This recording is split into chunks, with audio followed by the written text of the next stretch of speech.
Uy, camera to. Wow!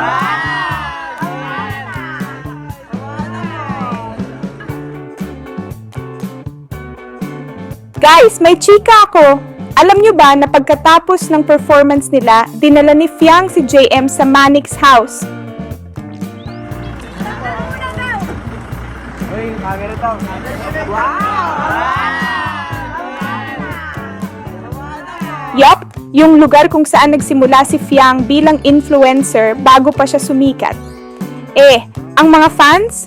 Ayun, todo kilig at tanong. Ano na, JM? Nanliligaw ka na ba talaga?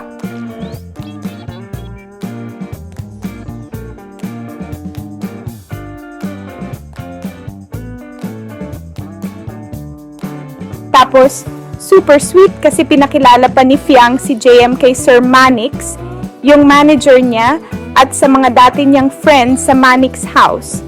Parang meet the fam ang peg, 'di ba? Si JM naman, super charming sa lahat, parang gusto niya talagang ma-impress ang buong Manix crew. Sabi pa ng ibang fans, parang ibang level na raw to. May serious intentions vibes na talaga si JM. Ngayon, viral na yung mga clips nila.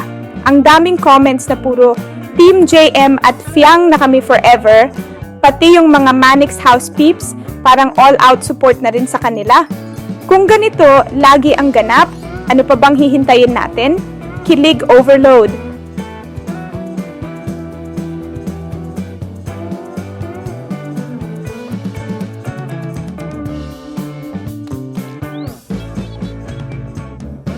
Mga ka-showbay, don't forget to like at subscribe for more JM Fiang Kilig Overload videos.